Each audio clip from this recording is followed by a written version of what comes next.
Welcome to fair media. आज आपसे share करेंगे बिहार का SIR एक्साइज जो सुप्रीम कोर्ट में आज भी उसके ऊपर उस मुद्दे के ऊपर बहस हुई है और इस मुद्दे के ऊपर जो बहस सुनवाने वाले petitioners association for democratic reforms के ताल्लुक से जो फाइल या फिर पिटिशनर्स थे जो आर्गुमेंट में ये कह रहे हैं कि इलेक्शन कमीशन को अथॉरिटी नहीं है सिटीजनशिप को फाइनल करने का, यानी नागरिकता को डिसाइड करने का हक या अधिकार, हक की बात तो दूर, अधिकार ये इलेक्शन कमीशन ऑफ इंडिया को नहीं है। ये बात के ऊपर फिर कंटिन्यू अपना बयान जारी रखा और इलेक्शन कमीशन ऑफ इंडिया भी ये बात कहा है कि हम हर कोशिश करे हैं जिसको एक्सक्लूड नहीं बल्कि इंक्लूशन करने के लिए, इंक्लूड करने के लिए, और जो वोटरों को निकालने की बात आई थी और 65 लाख वोटरों को इलेक्टोरल रोल्स से जो 1 अगस्त के दिन पब्लिश हुए हैं उसके खिलाफ में जो बहस और बयानात चल रहे हैं सुप्रीम कोर्ट के दौरान, सुप्रीम कोर्ट में उसका वो बेंच के जो 2 जस्टिसेस थे जिनका नाम है सूर्यकांत और जयमाल्या बागची, ये बेंच सुनवाई कर रहा था और ये बात भी कहा है कि अपने दौरान संकोच नहीं करेंगे कुछ करने के लिए, यानी मतलब पिटिशनर्स के अपने सबमिशन के बाद में इलेक्शन कमीशन ऑफ इंडिया को ये कह रहे थे कि we won't hesitate to act, हम कुछ करने के लिए संकोच नहीं करेंगे। और दूसरे तरफ इलेक्शन कमीशन ऑफ इंडिया को सिटीजनशिप कंफर्म करने की अथॉरिटी नहीं है। तो देखते हैं फिर ये 65 लाख लोगों को जो वोटर लिस्टों में से SIR के नाम पर जो लिस्ट ऑफ डॉक्यूमेंट्स के हिसाब से ये इलेक्शन कमीशन ऑफ इंडिया आज भी चल रहा है और कल पार्लियामेंट से कम 300 प्लस MPs, लोकसभा और राज्यसभा के MPs मिलकर इलेक्शन कमीशन ऑफ इंडिया को एक जुलूस के शक्ल में, एक धरना प्रदर्शन के शक्ल में वहां पर ऑफिस को गए थे पूरे लोग। तो वहां कई MPs की गिरफ्तारी की गई और कुछ महिला MPs भी अनकॉन्शियस हो गए हैं, वो लोग गिर गए हैं या वो लोग को कुछ मारने लगे हैं और वहां की पुलिस ये लोग को वैनों में ले जाती हुई दिख रही है और ऐसे सीन देखने को मिले हैं। लेकिन इसके ऊपर आज भी प्रधानमंत्री हो या फिर होम मिनिस्टर हो या फिर उसके कंसर्न मिनिस्टर हो, उसके बारे में कोई बयान नहीं दिया। वो इसलिए नहीं कि बीजेपी पार्टी के प्रेसिडेंट भी हो या प्राइम मिनिस्टर हो या होम मिनिस्टर हो, इलेक्शन कमीशन ऑफ इंडिया को सामने रखकर वो लोग के पीछे छुपकर 65 लाख लोगों का इलेक्शन हक जो वोट डालने का होता है उसको छीन लिया है। और ऐसा इलेक्शन एक्सरसाइज SIR के नाम पर उसको रद्द करने की मांग की है और इलेक्शन कमीशन ऑफ इंडिया 24 जून को जो ऑर्डर इश्यू किया था उस ऑर्डर में जो डॉक्यूमेंट्स वहां के बिहार के वोटर्स को शो करना और उसके बाद में वोटर लिस्ट में वो लोग का नाम ऐड करने के लिए जो लिस्ट ऑफ डॉक्यूमेंट्स थी उसमें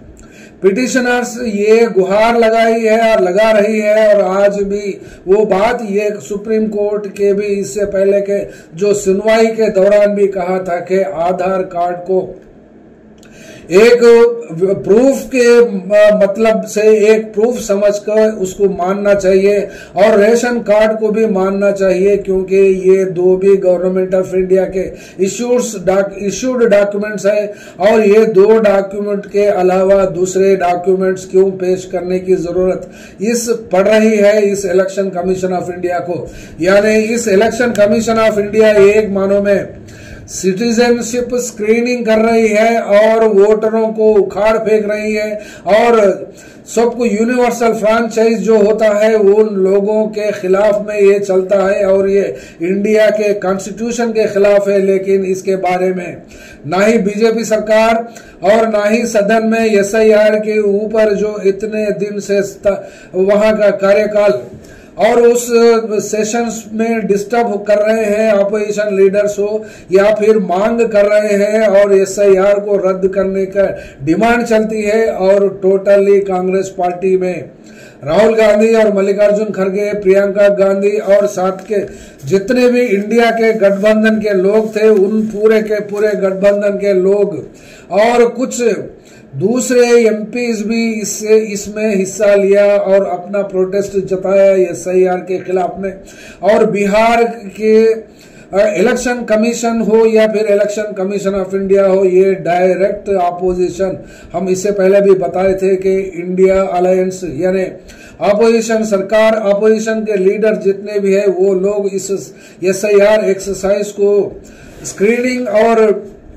एक्सक्लूजन 65 लाख का बात आती है और एक कंस्टिट्यूंसी में 25,000 से ज्यादा लोगों को निकाल फेंका है। और वो बात ये कह रहा है कि हर पॉसिबल एफर्ट हमने किया है सबको इंक्लूड करने की, ऐड करने की, लेकिन उसका तरीका खुद गलत है। वो इसलिए कि ये election commission of India Aadhaar card को क्यों नहीं मानते, रेशन कार्ड को क्यों नहीं मानते, ऐसे सवाल तो शुरू हुए हैं। लेकिन एक बात, ये बिहार स्टेट के इलेक्शन का तो मामला है, लेकिन ये बिहार इलेक्शन कमीशन का मामला ऑल इंडिया सतह पर पूरे पार्टियों को सतर्क कर दिया है और पूरे पार्टियां ने अपनी आवाज को बुलंद कर रहे हैं। और इस एनडीए के अलायंस में जितने पार्टीज है बीजेपी के, वो लोग में भी काफी नाराजगी देखने को मिलती है। लेकिन कुछ जरूरतें या फिर कुछ मतलब है और कुछ सेल्फिश लोग जैसा कि ये बीजेपी सरकार को मदद करते हैं, नारा चंद्रबाबू नायडू जैसी टीडीपी पार्टी हो या फिर बिहार के नीतीश कुमार की पार्टी जेडीयू हो, वो लोग बीजेपी से मुलाकात या फिर बीजेपी से अपनी दोस्ती बरकरार रख के फिर कुछ सीट हासिल करना चाहती है। लेकिन इंडिया सतह पर इस एंटी एसआईआर का एक्सरसाइज नेशनल वाइड हो चुका है और वोट चोरी के नाम से जो पोर्टल एक कांग्रेस पार्टी के राहुल गांधी ने खोला है, उसमें कल तक एक ही दिन में या जो जिस दिन से ये पोर्टल वेब पोर्टल जो एक्शन में आया है उसको लिया है, तो उसमें 15 लाख लोग तक अपना हिसाब और अपना वोटरशिप उसमें रजिस्टर करवाए हैं और 10 लाख मिस्ड कॉल्स आए हैं। तो फिर इस कॉल को यानी इस मुहिम को, इस डेमोन्स्ट्रेशन को एसआईआर के खिलाफ हो, election commission of India plus BJP के खिलाफ में जो कांग्रेस पार्टी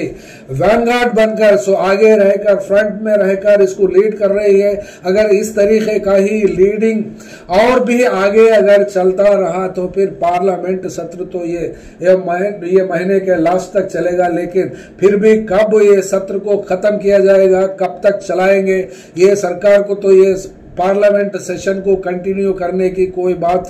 ये लोग के मन में नहीं है। वो इसलिए कि अपोजिशन लीडर्स पूरे के पूरे बीजेपी पार्टी के खिलाफ में और पार्लियामेंट में स्पीकर के खिलाफ में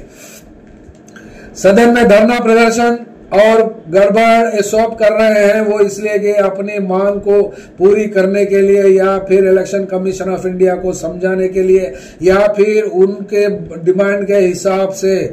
आधार कार्ड को या फिर रेशन कार्ड को आइडेंटिटी प्रूफ मानकर फिर से सब लोगों की जितने 65 लाख लोगों को एक्सक्लूड किया था, एक्सक्लूशन हो करके ये जो 1 अगस्त के दिन ये ड्राफ्ट इलेक्टोरल रोल्स को पब्लिश किया है, उसको सितंबर 1 तक भी टाइम है। तो फिर उस वक्त तक ये पुराने जो डॉक्यूमेंट्स एविडेंसेस का मामला जो इससे पहले जून 24 को जो इश्यू किया था वो ऑर्डर, उस ऑर्डर को रद्द करके या फिर उस ऑर्डर को रिवाइज करके एक नया ऑर्डर जिसमें आधार कार्ड को या फिर रेशन कार्ड को इंक्लूड करके आइडेंटिटी के जो डॉक्यूमेंट्स होते हैं उसको अगर बढ़ावा दिया जाए तो उस वक्त तक ये मामला थम सकता है। और एसआईआर अगर वैसा नहीं भी हो सकता है तो एसआईआर को एकदम रद्द करने से भी ये मामला थम सकता है। तो फिर क्या बीजेपी सरकार इसको कर पाएगी?